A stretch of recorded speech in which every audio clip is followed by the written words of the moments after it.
Abertura. Imagens em sequência das séries dos superiores tribunais e do Supremo. À esquerda, com letras em caixa alta, grandes julgamentos. Olá, seja muito bem-vindo a mais um programa Grandes Julgamentos.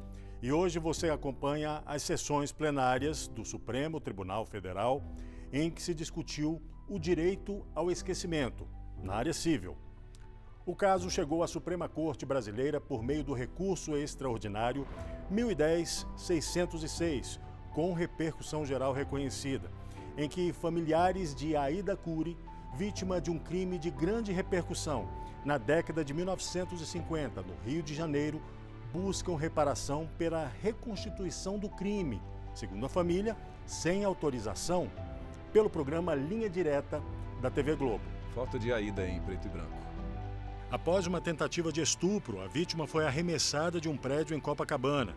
O recurso motivou o relator, o ministro Dias Toffoli, a convocar uma audiência pública em junho de 2017. É um caso que chega com uma Audiência causa pública. concreta, Aplicabilidade do direito ao ao se dar esquecimento. repercussão 12 de geral, junho de 2017. as senhoras e os senhores sabem, isso passa a ser algo que terá, com a decisão do Supremo, uma dimensão geral para indicar a todo o judiciário qual é essa orientação sobre o aspecto constitucional. A participação no Observatório... O julgamento teve início no dia 3 de fevereiro de 2021 e só terminou 4 sessões depois, no dia 11. O primeiro dia foi para a leitura do relatório e as sustentações orais. Em nome da família recorrente, falou o advogado Alberto Algante Filho. Para ele, a exibição do caso em um programa televisivo é a perpetuação de uma dor. Fazendo uma referência ao caso concreto, irmãos de Aida Cury, 50 anos depois do crime, após mais de década de uma exploração pela imprensa caudalosa dos detalhes e de todas as dobras possíveis 3 de desse fevereiro caso, de 2021. ver na tela de todas as televisões do Brasil um programa muito pouco cuidadoso, muito pouco humano, com cenas mórbidas. O advogado da recorrida à Globo Comunicação e Participações S.A. defendeu as liberdades fundamentais de expressão e de informação no Brasil, pois são direitos amparados na Constituição Federal do país, e que a reconstituição do crime foi respeitosa e fidedigna aos fatos. O mero desejo de alguém Gustavo não ser Beneboim, lembrado advogado. sobre fatos desagradáveis ou embaraçosos ocorridos no passado 3 de pode fevereiro de configurar, 2021. quando associado ao decurso do tempo, um direito fundamental. Mais do que isso, esse suposto direito poderia servir de fundamento jurídico para restringir ou mesmo suprimir as liberdades fundamentais de expressão, de imprensa e de informação, mediante ordens de proibição de veiculação e remoção de conteúdo. A resposta oferecida pela Constituição Democrática de 1988 nos parece claramente negativa. Em seguida, falaram os amigos da corte. A advogada da Associação Brasileira de Jornalismo Investigativo, a ABRAGE, foi a primeira a se manifestar. Para ela, as consequências do reconhecimento ao direito ao esquecimento são várias, principalmente beneficiar pessoas de má fé que querem esconder algo da população. Aqueles que mais requerem remoção de conteúdo sobre o palio do direito ao esquecimento são homens públicos, sobretudo 3 de políticos. fevereiro de 2021. A ABRAGE, que eu represento, tem um projeto chamado Ctrl-X, que desde 2011 mapeia ações na justiça que foram propostas contra a divulgação de informações. A ABRAGE juntou os autos esses números, mostrando que, sobretudo em anos eleitorais, vê-se um crescimento expressivo de número de processos que requerem a remoção de conteúdo. O Instituto de Tecnologia e Sociedade do Rio de Janeiro, o ITS Rio, defendeu que o direito ao esquecimento merece bastante cuidado ao ser tratado, devido ao oportunismo gerado pela restrição ao acesso à informação. Antes de mais nada, Carlos é importante Afonso lembrar Pereira de Souza que Neto, existe uma advogado. certa elasticidade conceitual do chamado direito ao esquecimento, que precisa ser abordada, 3 de precisa ser fevereiro de analisada 2021. com bastante cuidado. Até porque, debaixo do manto do chamado direito ao esquecimento, temos visto nos tribunais brasileiros uma pluralidade de casos dos mais distintos, desde casos envolvendo o apagamento de nomes em matérias na imprensa, a desvinculação de determinados resultados de busca na internet. O advogado do Instituto Brasileiro de Direito Civil defendeu que direito ao esquecimento não tem a ver com liberdade de expressão e que essa deve ser tratada de forma responsável. Falou também dos direitos das vítimas, sem interferir na proteção da dignidade da pessoa humana. O direito ao esquecimento Anderson não Schreiber, é advogado. um direito de apagar o registro histórico de um fato ou de remodelar a história. 3 de Não é fevereiro de tampouco 2021. o direito de não ser lembrado contra a própria vontade. Obviamente, a nossa ordem jurídica não admite proprietários de passado, e não é disso que estamos tratando aqui hoje. O Google Brasil Internet também foi admitido como amigo da corte. O advogado da plataforma digital disse que a jurisprudência do Brasil já defende a remoção de conteúdos ilícitos. Citou uma pesquisa em que o Brasil é o segundo país do mundo onde mais existem ordens desse tipo de remoção e que só perde para a Rússia. Já foi falado Eduardo mais de uma Mendonça, vez advogado. que o limite da liberdade de expressão deve ser o ilícito. 3 de fevereiro E é de exatamente 2021. essa questão de princípio que nós estamos aqui defendendo. Não há nenhuma dificuldade para a remoção de conteúdo ilícito no Brasil. Pelo contrário, a jurisprudência é bastante generosa com a apreciação dos direitos da personalidade e frequentemente promove a remoção de conteúdo com o argumento de que houve excesso na exteriorização da liberdade de expressão. O Instituto Palavra Aberta, na pessoa de seu advogado, defendeu o direito à informação. Para o Instituto, o direito ao esquecimento inibiria o acesso a fatos importantes, o que é uma afronta à Constituição. Hoje pela manhã, Oscar conversando Vilhena com Vieira, algumas advogado. lideranças do movimento negro, eu fui questionado se a 3 de fevereiro de incorporação 2021. do direito ao esquecimento ao sistema jurídico brasileiro poderia, em alguma forma, inibir que se narrasse a história do Holocausto a que foi submetida a população negra no Brasil. Que isso fosse proibido, a outros crimes contra a humanidade, que essas pessoas pudessem ser privadas de compreender o que aconteceu no passado.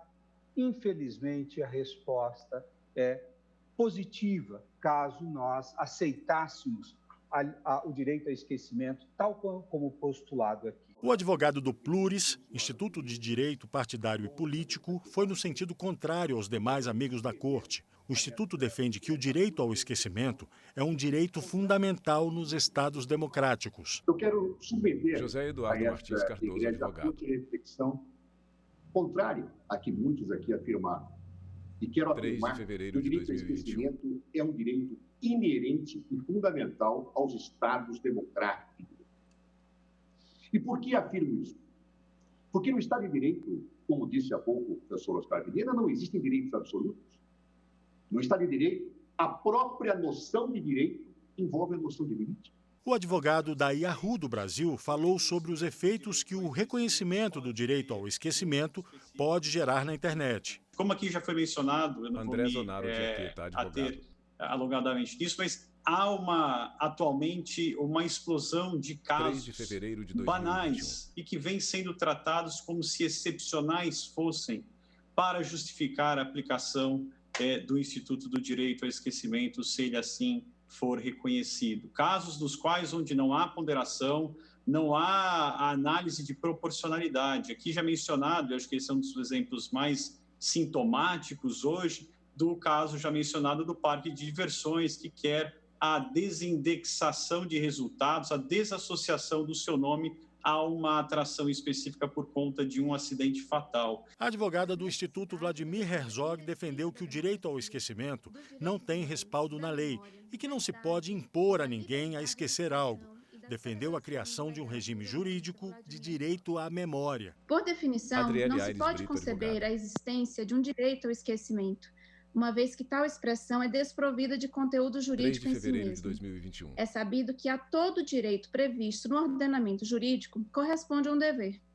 Por isso que não se pode impor a ninguém um dever de esquecimento, sob pena de se retirar do indivíduo um direito constitucionalmente garantido, que é o direito à memória, até como expressão da autonomia de vontade. Pela Procuradoria-Geral da República, falou o vice-procurador do órgão, Humberto Jacques de Medeiros.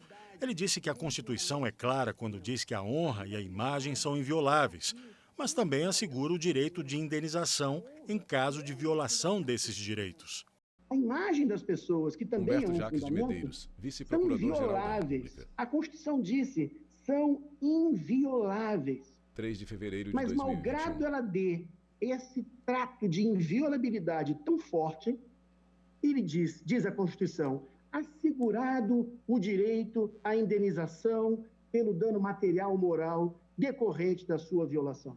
Bom, agora a gente vai a um rápido intervalo, mas na volta você acompanha o voto do relator e dos demais ministros. Não saia daí, a gente volta já. Vinheta de intervalo. À esquerda, com letras em caixa alta, grandes julgamentos. Vinheta. Imagens em sequência das sedes dos superiores tribunais e do Supremo. À esquerda, com letras em caixa alta, grandes julgamentos. Estamos de volta com o programa Grandes Julgamentos, com as sessões plenárias do STF que decidiram sobre o direito ao esquecimento. Neste bloco, você vai acompanhar os votos dos ministros Dias Toffoli, Nunes Marques, Alexandre de Moraes, Edson Fachin, Rosa Weber e Carmen Lúcia.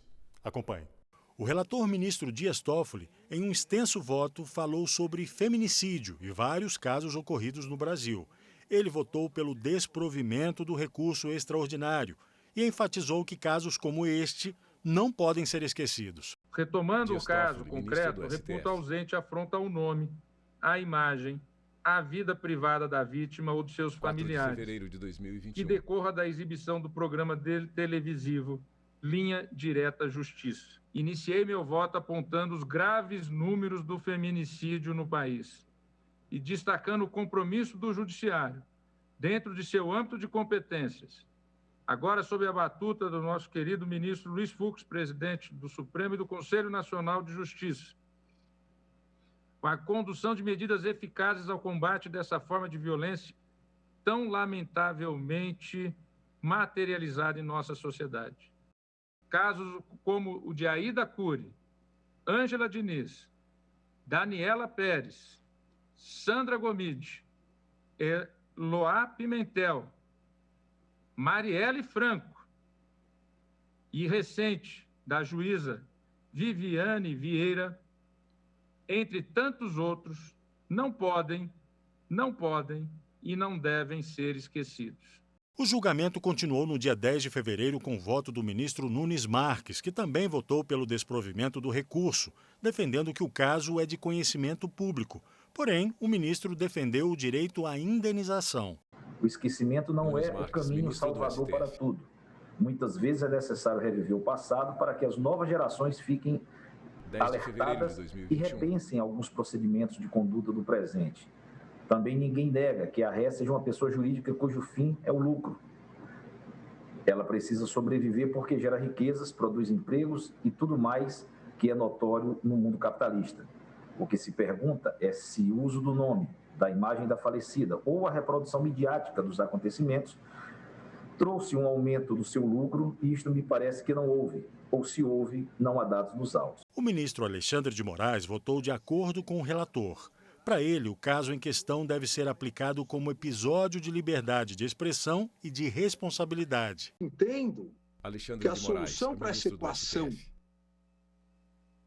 entre dignidade da pessoa humana, 10 de fevereiro de 2021. intimidade, vida privada, honra e a liberdade de expressão, liberdade de imprensa, a divulgação de informações, aqui me parece é que deva ser aplicado, como em outros casos essa Corte já aplicou, o binômio constitucional consagrado no artigo 5º da Constituição Federal em relação à própria liberdade de imprensa.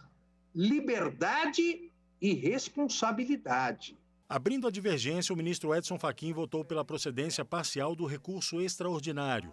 Ele defendeu que a pretensão dos familiares da vítima não pode se sobrepor à liberdade de expressão e ao direito à informação. Louvando as posições diversas, Fachin, pedindo todas as vênias aos eminentes ministros que me antecederam, pedindo licença para apresentar esta singela divergência voto pela parcial procedência da ação para reconhecer a existência de um direito ao esquecimento no ordenamento constitucional brasileiro e, no caso concreto, negar que a pretensão dos requerentes triunfe sobre a posição de preferência da liberdade de expressão e do direito à informação. A vice-presidente da Casa, ministra Rosa Weber, votou integralmente como relator.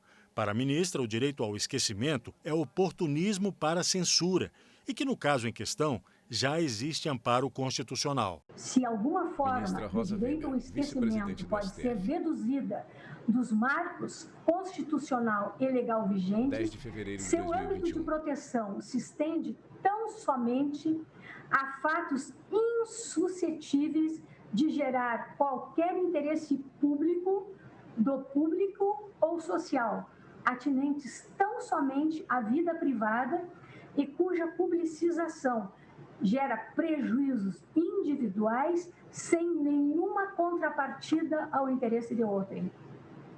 Nessa medida, já encontram a devida disciplina normativa em diplomas como o Código de Defesa do Consumidor, o Marco Civil da Internet e a Lei Geral de Proteção de Dados Pessoais.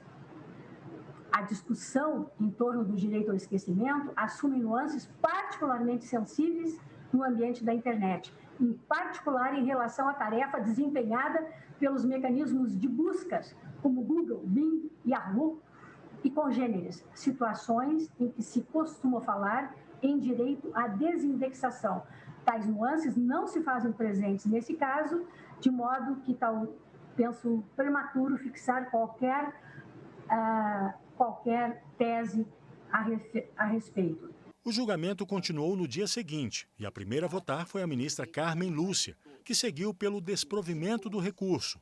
Ela reafirmou que a Constituição proíbe qualquer tipo de censura. O que não me parece possível, portanto, e acho que nisso estamos de acordo, o ministro Dias Toffoli, os que o acompanharam, e eu me ponho de acordo, é que não pode haver censura presente de fato passado.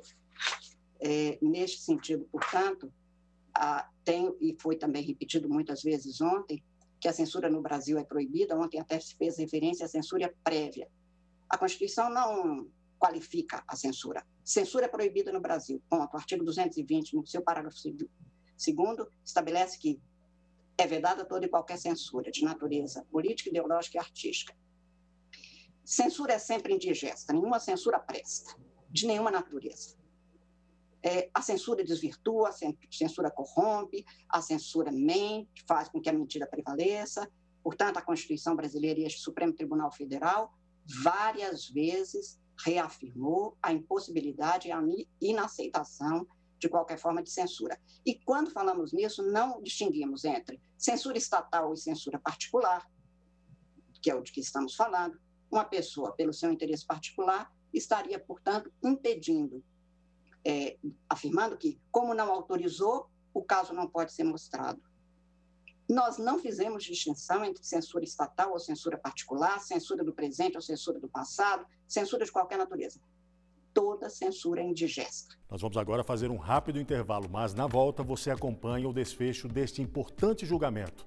Não sai daí, a gente volta já. Vinheta de intervalo. À esquerda com letras em caixa alta, grandes julgamentos.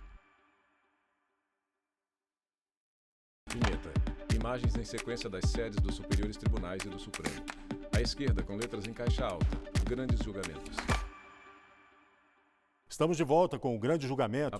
E a partir de agora você acompanha as duas últimas sessões deste julgamento no STF, que decidiu sobre o direito ao esquecimento na área civil.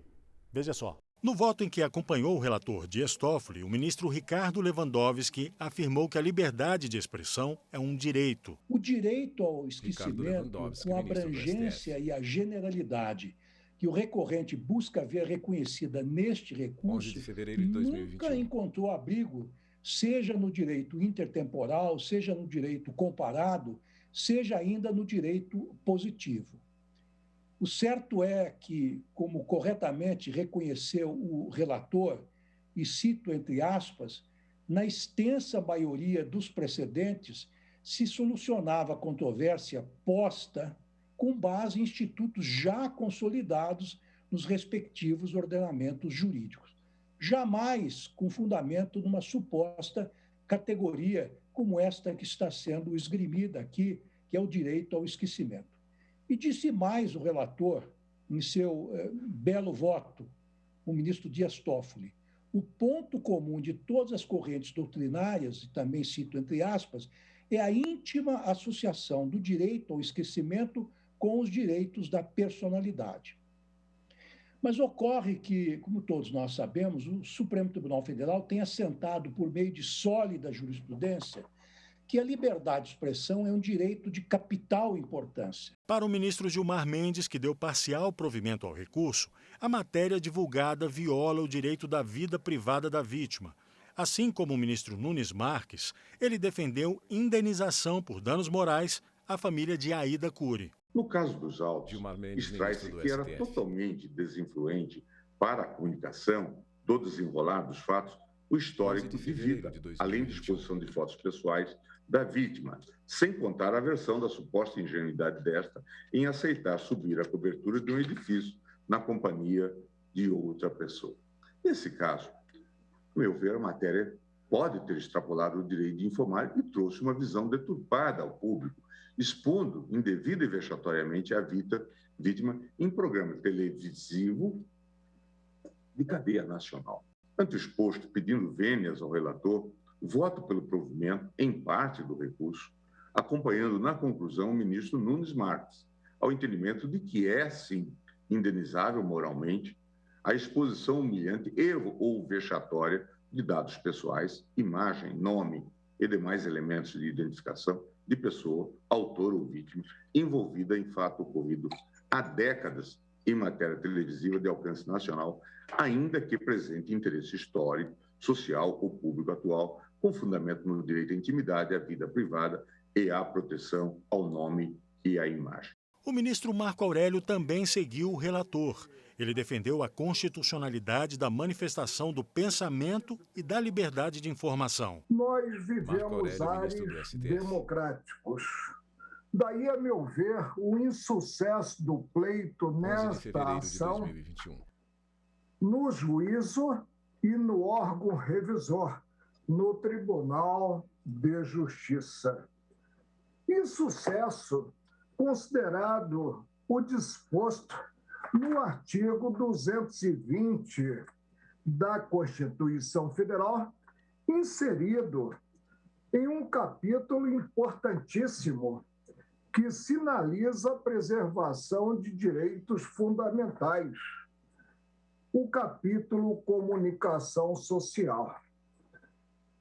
O que nos vem desse artigo, que a manifestação do pensamento, a criação e a informação, sob qualquer forma, processo ou veículo não sofrerão qualquer restrição, observado o disposto nesta Constituição. O presidente do STF, ministro Luiz Fux, disse que o fato teve relevância histórica para o país.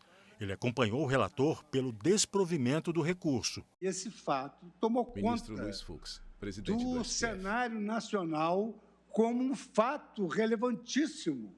11 de fevereiro de 2021. No tocante à criminalidade contra a mulher, o abuso sexual contra a mulher, o assédio contra a mulher.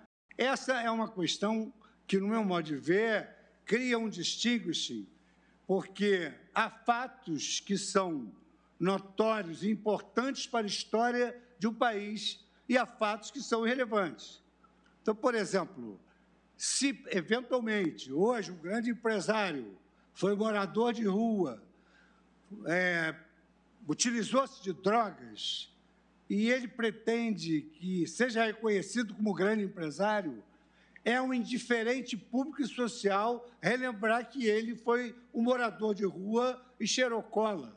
Isso só traria, digamos assim, uma imagem que o denegriria perante a comunidade dos empresários que ele passou a participar.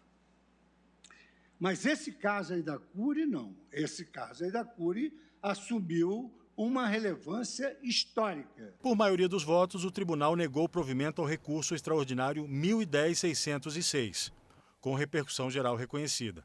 A tese de repercussão geral firmada no julgamento foi a seguinte: é incompatível com a Constituição Federal a ideia de um direito ao esquecimento, assim entendido como o poder de obstar, em razão da passagem do tempo, a divulgação de fatos ou dados verídicos ilicitamente obtidos e publicados em meios de comunicação social, analógicos ou digitais. Eventuais excessos ou abusos no exercício da liberdade de expressão e da informação devem ser analisados caso a caso, a partir dos parâmetros constitucionais, especialmente os relativos à proteção da honra, da imagem, da privacidade e da personalidade em geral, e as expressas e específicas previsões legais nos âmbitos penal e civil. E o Grande Julgamentos fica por aqui, mas você pode rever este programa ou outros da TV Justiça no nosso site, tvjustiça.jus.br, ou ainda no canal no YouTube TV Justiça Oficial. Te vejo no próximo programa. Tchau.